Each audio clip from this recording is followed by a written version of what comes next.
Salut à tous la team, j'espère que vous allez bien, moi ça va personnellement. Aujourd'hui si on se retrouve sur la chaîne ADMMA, c'est pour parler du combat entre Dricus du Plessis et Sean Strickland qui se déroule ce week-end lors de l'UFC 297.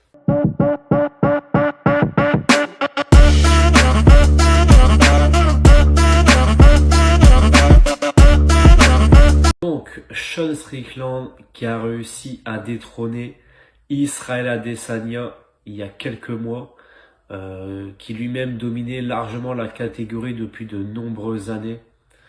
C'est quand même la première fois en 6 ans qu'un combat va avoir lieu pour le titre middleweight sans lui. Donc c'est pour vous dire à quel point Adesanya avait pris une place importante et dominante au sein de cette catégorie. Alors, Sean Strickland contre Dricus du Plessis. Pour être sincère, à ce que je vois, c'est pas un combat qui a l'air de soulever les foules au niveau du grand public. Mais au fil du temps, la hype elle est en train de monter. Et c'est principalement dû suite à la conférence de presse où les deux se sont envoyés des vrais bastos assez sales, franchement. Et par la suite, ça a même provoqué la colère de Strickland, qui a fini en bagarre avec du Plessis lors de l'UFC 296, qui était donc le dernier UFC numéroté de l'année 2023. Sportivement parlant, ce combat, il va être très difficile à appréhender et même à pronostiquer. Les deux ont un style assez étrange. Par exemple, Sean Strickland, vous avez dû le voir, il a un style très spécial qui n'est pas académique, rien que dans la manière de parer ses coups.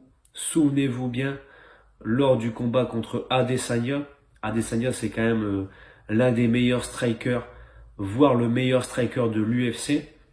Et malgré tout, il n'a jamais réussi à trouver la solution sur les 5 rounds.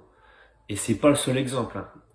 Remémorez-vous bien aussi Nassourdine Imavov, notre Français, qui a pris une leçon au niveau du striking, car il ne trouvait pas la solution ni la faille tellement il est particulier sur les 3 premiers rounds. Le 4e round, il a essayé de mettre ça en place et c'est vraiment au 5e où là ça a fonctionné, mais il était déjà trop tard pour pouvoir gagner ce combat. Et maintenant, Dricus du Plessis. Alors lui, c'est vraiment super étrange. Déjà, on va mettre une chose en place quand même le concernant. Entre le combat qu'il a fait contre Derek Brunson et son dernier combat en date contre Robert Whittaker, si je dis pas de bêtises, il a subi une opération au niveau du nez. Et on a vu la différence. Il est beaucoup moins essoufflé. Il a la bouche qui est bien moins ouverte quand il porte des coups et autres.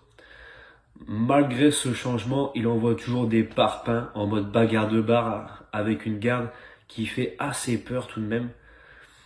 Mis à part lever les mains et attendre que la tempête passe, il ne fait pas grand chose en soi.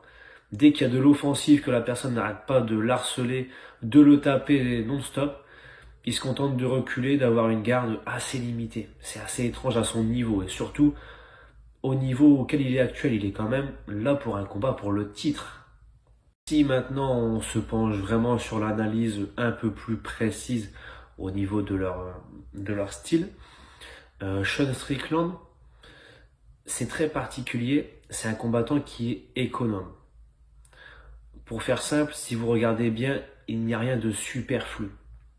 Il va pas bouger pour rien, il va pas se dépenser à rien. Concernant déjà ses déplacements, il est très droit. Il n'est pas incliné en avant, il n'est pas penché ni quoi que ce soit. Il reste toujours très droit. Une jambe arrière avec beaucoup de poids dessus. Sa jambe avant, elle va lui servir à envoyer des front kicks pour casser le rythme la plupart du temps. Et une garde très étrange avec une main qui va être collée au menton et l'autre très basse au niveau du corps. Donc on peut la comparer toute proportion gardée à celle de Floyd Mayweather, dans un style unique en MMA bien sûr. Mais de l'autre côté, avec Dricus du Plessis, on a un style assez étrange. Le mec, on croirait qu'il ne sait pas ce qu'il fait, que ce soit au niveau de ses déplacements, ses changements de garde, et même au moment d'engager. Ça reste assez particulier, on dirait qu'il est perdu. On croirait même qu'il ne sait pas quand engager. Malgré tout ça, s'il est là aujourd'hui, ce n'est pas pour rien. Il est quand même là pour le titre middleweight de l'UFC. Donc déjà, malgré tout, il a quand même une très bonne mécanique de frappe. Et je pense qu'il doit dégager une très grosse puissance. Pour preuve, son palmarès, on est quand même sur 20 victoires pour 2 défaites. Concernant son sol, on est sur quelqu'un qui dégage une puissance phénoménale. Je vous conseille d'aller voir son gabarit. Il est assez énorme, assez impressionnant surtout. Là où il va être très fort au sol, c'est en position dominante. Il va instaurer une très grosse pression en engageant vraiment tout son poids avec des mouvements simples, mais il les maîtrise très bien. Et lui, ce qu'il va chercher, principalement en tout cas, c'est une soumission de préférence en étranglement. Et pour preuve, sur ces 20 victoires, on en a quand même 10 avant la limite qui sont par soumission. Donc il va falloir se méfier de son sol en position dominante. Et il est aussi très compliqué à finir au sol. Récemment, il a fait des compétitions de grappling où il a battu des noms assez connus. Pourtant, ça reste très simple, mais il est très puissant. Je vous conseille d'aller voir justement. Maintenant, en face, c'est quand même Sean Strickland. Il a une très bonne défense de takedown grâce à sa garde qui est étrange, avec un point collé au menton et l'autre au niveau de son corps. C'est grâce à sa main au corps qu'il va permettre de pouvoir gérer plus facilement les takedowns, vu qu'il a déjà une main qui est déjà prête à contrer celle-ci. Et même s'il est mis au sol, il se relève assez facilement la plupart du temps. S'il était mis au sol, ce qui va peut-être arriver, il va pas paniquer. C'est quelqu'un qui a beaucoup d'expérience et que ce soit en position dominante ou même sur le dos, il sait ce qu'il fait.